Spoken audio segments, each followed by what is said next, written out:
चलो दोस्तों, जैसा कि ये चैप्टर जो 9th और 10th दोनों में इम्पोर्टेंट है और इसमें बहुत सारे फॉर्मूले होते हैं, इसलिए ये बच्चों को बहुत ज़्यादा कठिन भी लगता है। लेकिन हम ऐसी ट्रिक लेके आए हैं जिससे आपको फॉर्मूलों को रटना भी नहीं पड़ेगा और याद भी नहीं करना पड़ेगा, केवल आप आकृति बनाएंगे और आपको फॉर्मूले याद आ जाएंगे। चलो फिर हम देखते हैं। तो यहाँ पे आपको क्षेत्रफल ज्ञात करने के लिए 3 बातें जानना ज़रूरी है। पहला, क्षेत्रफल का अर्थ होता है कि भुजा का भुजा से गुणा। और दूसरी बात क्या होती है कि दोनों भुजाएं आपस में एक कॉमन बिंदु से जुड़ी होनी चाहिए, ठीक है, कॉमन पॉइंट से जुड़े होने चाहिए, बिंदु से जुड़े होने चाहिए। तीसरी बात ये कि जितने वृत्त आपको दिखेंगे उतने आपको पाई लेने हैं, ठीक है। इन तीनों बातों को याद रखोगे तो आपको सूत्र बहुत ही आसानी से निकल जाएगा। चलो यहाँ पे देखते हैं। पहला देखते हैं बेलनाकार का क्षेत्रफल, ठीक है। बेलनाकार के क्षेत्रफल में पहली क्षेत्रफल का मतलब होता है भुजा का भुजा से गुणा, ठीक है। तो ये एक भुजा है जिसको त्रिज्या कहते हैं, ये दूसरी भुजा है जिसको क्या कहते हैं, ऊंचाई h, ठीक है। ये आपस में कॉमन पॉइंट से जुड़े हुए, देखो, ठीक है। तो इस प्रकार से ये क्या हो जाएगा, भुजा का भुजा से गुणा, आर्क का h से गुणा। और कितने आपको वृत्त दिखाई दे रहे हैं, एक वृत्त ये, एक वृत्त ये, 2 वृत्त दिख रहे हैं, तो 2 पाई। तो इस प्रकार से आपको फॉर्मूला मिल गया। चलो अब शंकु का देख लेते हैं। शंकु का क्षेत्रफल बराबर क्या होगा, देखो, क्योंकि क्षेत्रफल का अर्थ क्या होता है कि उसके यानी सतह का, सपाटी का क्षेत्रफल, ठीक है, सरफेस एरिया, ठीक है, सतह का क्षेत्रफल। तो एक भुजा इसकी हो गई ये r और एक हो गई तिर्यक ऊंचाई, ठीक है। अब इसमें हमें क्योंकि क्षेत्रफल की बात हो रही है इसलिए गहराई की कोई ज़रूरत ही नहीं है, ठीक है, इस h की कोई ज़रूरत ही नहीं है, h की अंदर वाली ऊंचाई की। तो इस प्रकार से 2 भुजा हमें मिल गई है। कौन कौन सी भुजा मिल गई है, एक r और एक l, ठीक है। r का l से गुणा, 2 भुजा का आपस में गुणा, और ये आपस में एक कॉमन पॉइंट से भी जुड़े हुए, देख लो, ठीक है। अब यहाँ पे कितने वृत्त दिख रहे हैं आपको, एक ही वृत्त दिख रहा है, तो ये क्या कितने पाई लेंगे, 1 पाई ले लेंगे, हो गया आपका, ठीक है। अब गोले का क्षेत्रफल थोड़ा कठिन है, ये बच्चों को याद नहीं रहता, इसलिए मैंने एक ट्रिक लेके आया है। शक्तिमान के अगर आप सूट पे देखेंगे, जो सीने पे ऐसा सिंबल बना होता है और उसमें 4 वृत्त बने, वो यानी एक गोला जो है 4 वृत्त से मिलकर बना होता है। देखो, ये पहला वृत्त, ये दूसरा वृत्त, ये तीसरा वृत्त, ये चौथा वृत्त, ठीक है। इस प्रकार से 4 वृत्त होते हैं। तो और क्योंकि एक गोले में जो भुजा होती है उसकी परिधि से उसके केंद्र के बीच की जो दूरी त्रिज्या ही होती है और कुछ तो होता ही नहीं है। तो इस प्रकार से r का r से गुणा, और 4 वृत्त हैं इसलिए 4 पाई। तो इस प्रकार से हमें सूत्र मिल जाएगा 4 पाई r स्क्वायर, 4 पाई r स्क्वायर, ठीक है। अब आधे गोले की बात हो रही है तो उसका आधा कर दो, 2 पाई r स्क्वायर, ठीक है। अगर ऐसे नहीं निकालना है, गोले से निकालना है, तो एक गोले में 4 वृत्त होते हैं, ठीक है।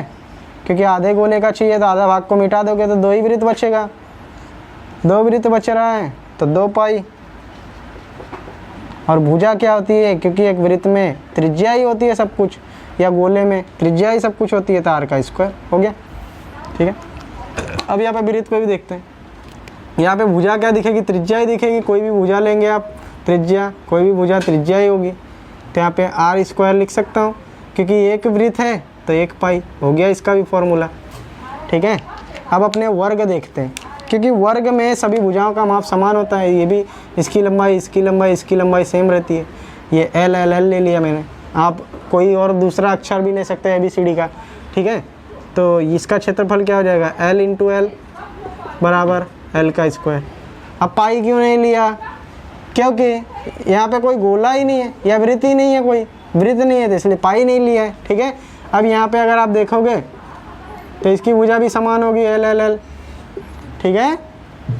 तो यहाँ पे देखो, इसमें ये 6, ठीक है, वर्ग से मिलकर एक आयत बना, घनाकार बना होता है, ठीक है। देखो आप, ये एक प्लेट जस्ट के नीचे, ये दूसरी प्लेट, और एक इस साइड वाली प्लेट, ठीक है, और जस्ट इसके अपोजिट में एक प्लेट ये वाली। और अगर आप सामने, अगर एक भूल ही गए अपने, एक सामने वाली प्लेट ये वाली, और एक जस्ट इसके अपोजिट में एक प्लेट पीछे वाली, ठीक है। इस प्रकार से हमें 6 प्लेटें दिखाई देती है, ठीक है। एक का क्षेत्रफल है l स्क्वायर, तो 6 का क्षेत्रफल क्या हो जाएगा, 6l स्क्वायर, 6l स्क्वायर, 6 का गुणा कर दिया, हो गया, ठीक है। अब एक आयत के क्षेत्रफल में आपको एक बात ध्यान रखना है कि अगर ये लंबाई l है तो या तो ये ऊंचाई होगी या तो चौड़ाई होगी, तो चौड़ाई होगी तो अपने बी ले लेते हैं, ठीक है। तो एल बी, अगर ये क्या एच होगा तो एच ले लेंगे। तो इस प्रकार से इसका क्षेत्रफल क्या हो जाएगा, एल एच, ठीक है। तो अब अपने घनाकार का क्षेत्रफल देख लेते हैं। ये होती है उसकी लंबाई, और ये जो है इसकी चौड़ाई है बी, और ये जो है इसकी ऊंचाई है एच, ठीक है। तो यहाँ पे देखो, तो यहाँ पे आपको ये एक सतह दिख रही है ऊपर वाली, ये, ठीक है। तो इस पे जो कॉमन पॉइंट है ये होगा, ये और ये, ठीक है। और इस पे दो भुजाएं कौन सी हैं, एक तो एल है, दूसरी बी है। तो इसका क्षेत्रफल क्या हो जाएगा, इसका ऊपर वाली प्लेट का, ठीक है, ऊपर वाली इसका क्षेत्रफल हो जाएगा एल इंटू बी, क्योंकि नीचे वाला भी सेम टू सेम है यहाँ पे देखो, ठीक है। क्योंकि ये एल है तो ये भी एल होगी, ठीक है। तो ये एल हो गया, अगर ये बी है तो ये भी बी होगी, तो इसका भी क्षेत्रफल क्या हो जाएगा, एल बी। खबर पड़ रहा है आपको। अब चलो, अब ये वाला देखते हैं, ये वाले क्षेत्रफल को, इसको देखते हैं।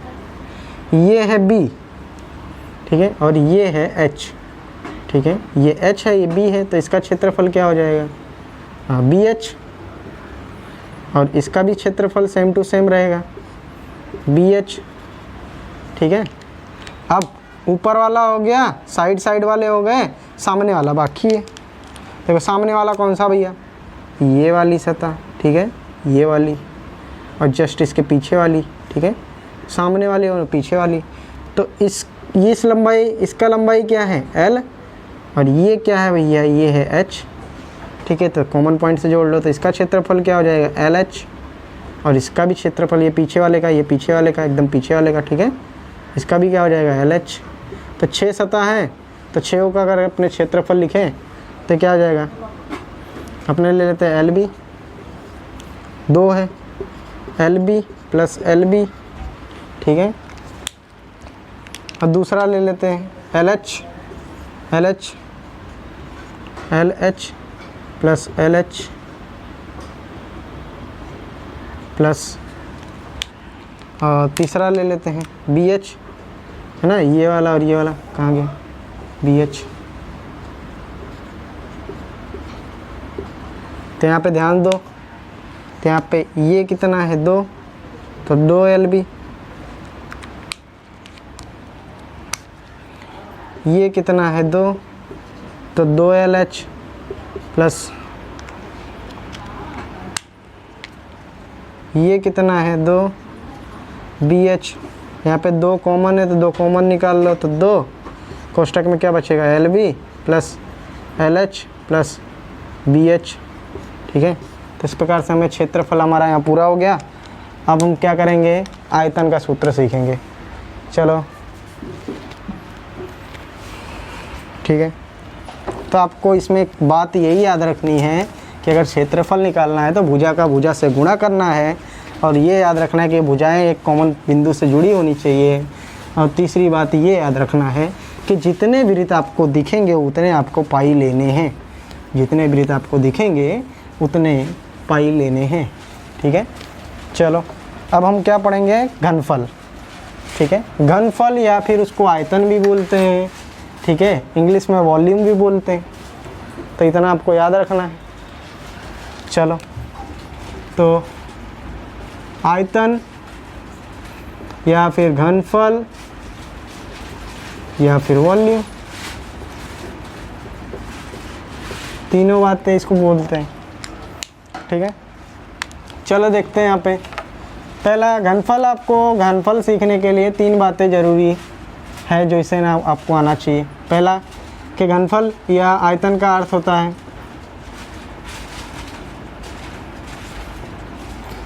भुजा गुणे भुजा गुणे भुजा। ये 3 भुजाएं, क्षेत्रफल में 2 भुजाएं थी, इसमें 3 भुजाओं का आपस में गुणा होता है, और तीनों भुजाएं आपस में एक कॉमन पॉइंट पे जुड़ी होनी चाहिए, कॉमन पॉइंट पे जुड़ी होनी चाहिए, जुड़ी होनी चाहिए, ठीक है। और जितने वृत्त कार्य कर रहे हैं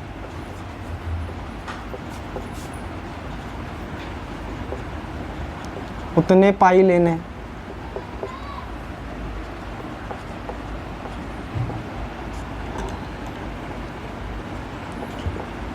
अब क्षेत्रफल में तो मैंने लिखा था कि जितने वृत्त दिखेंगे उतने पाई लेने हैं, लेकिन अब घनफल में बोल रहा हूँ कि जितने वृत्त कार्य कर रहे हैं उतने पाई लेने हैं। तो चलो हम इसको सीखते हैं कैसे कि जितने वृत्त कार्य कर रहे हैं।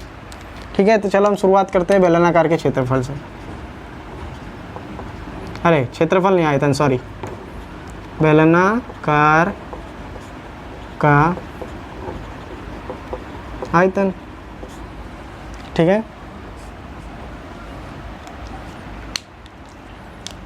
ये बेलनाकार की रचना होती है ऐसी।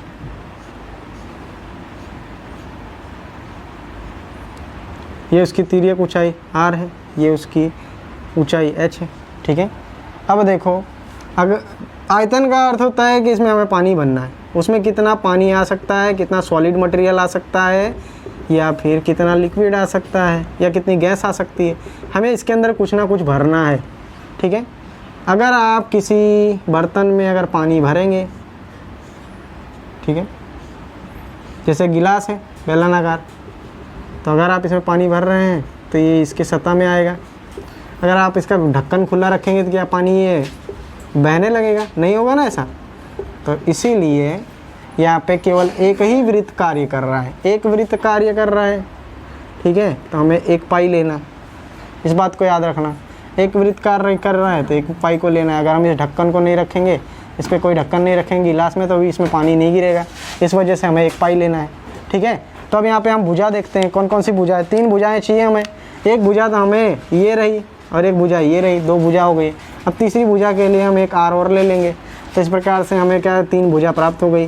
क्योंकि एक पाई है तो एक पाई, क्योंकि 2 आर है तो आर स्क्वायर लिख सकता हूँ। अब तीसरी क्या होती है, ऊंचाई h। ठीक है, तो 2 पाई आर एच। अब कैवेलियर नामक एक वैज्ञानिक थे, उन्होंने अपना वॉल्यूम के लिए एक नियम दिया था कि अगर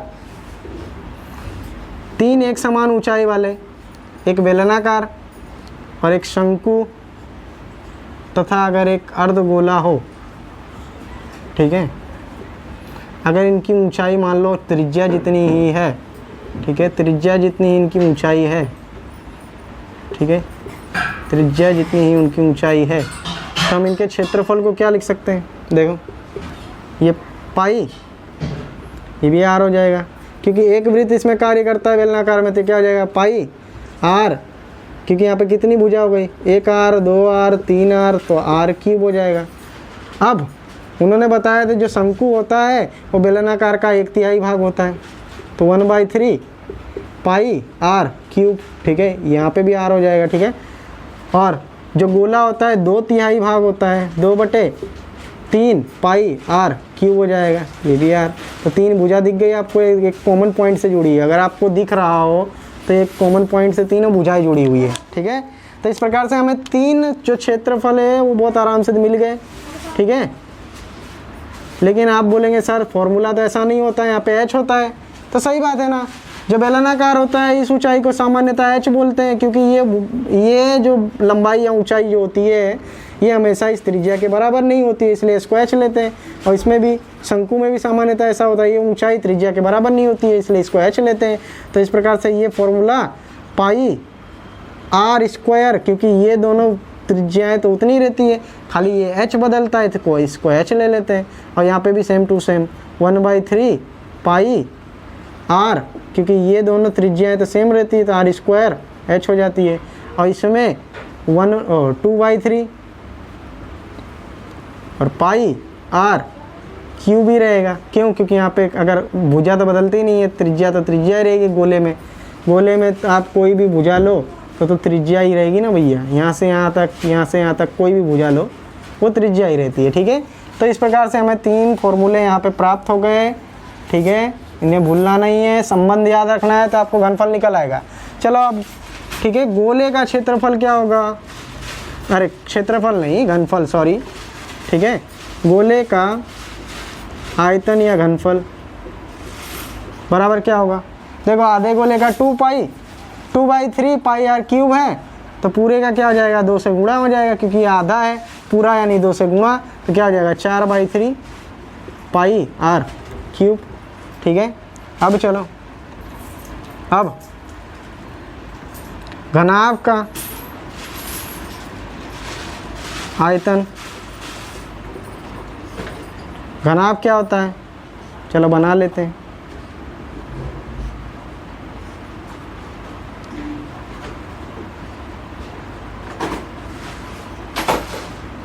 इसकी सभी भुजाओं का माप समान होता है। ठीक है, तो मैं एक कॉमन पॉइंट ले रहा हूँ, तो यहाँ पे तीनों भुजाएं जो है वो एल एल ही है, तो इसका क्षेत्रफल हमें क्या मिल जाएगा, एल गुणे एल गुणे एल। ठीक है, तो इस प्रकार से हमें क्या मिल जाएगा, एल क्यूब। ठीक है, अब अगर हम देखें तो घनाभाकार, ठीक है, घनाभ नहीं बोलते, इसे घन कहते हैं। ठीक है, घनाकार, घनाकार, घनाभ नहीं, घनाभ तो इस, चलो घनाभ की आकृति में बनाने जा रहा हूँ। ठीक है, घनाभ का आयतन, चलो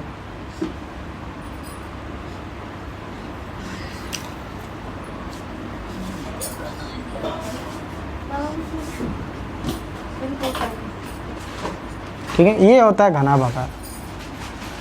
ठीक है, तो ये इसकी लंबाई होगी, ये जो है इसकी चौड़ाई होगी b, और ये जो है इसकी ऊंचाई होगी h।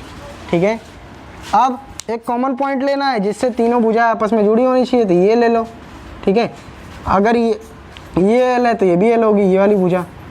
ठीक है, अगर ये h है तो ये भी h होगी, ये भी h होगी, ये भी h होगी, और ये l है, ये l होगी, तो ये भी l होगी, ये भी l होगी, ये b है तो ये भी b होगी, ये भी b होगी, और ये भी b होगी। ठीक है, तो कोई भी कॉमन पॉइंट आप लोगे तो तीन भुजा आपको मिलेगी, ये h, ये b, और ये ये l, ये b, और ये h। ठीक है, तो इसका आयतन क्या हो जाएगा, तीन भुजाओं का आपस में गुणा, तो l into B into H. ठीक है, तो इस प्रकार से l b h। ठीक है, याद रखना इसे, आपका जितना भी आयतन वायतन का और आयतन और क्षेत्रफल दोनों हो गया। ठीक है, तो इस प्रकार से आप अगर याद रखेंगे तो आपको बहुत आसानी होगा कि याद करना, आकृति से आप देखकर आप बना सकेंगे। खाली ये घनफल में इतना याद रखना, संबंध, ये संबंध जो है ये आपको आकृति से नहीं बनेगा, इसे आपको संबंध, ठीक है, याद रखना है। ये कैवेलियर्स नामक एक वैज्ञानिक थे, उनका घनफल का प्रिंसिपल है, उसके अनुसार ये फॉर्मूला जो है बना हुआ है। ठीक है, तो इसे आपको आकृति से नहीं बनाना है, इसे याद रखना है स्पेसिफिकली। समझ गए आप?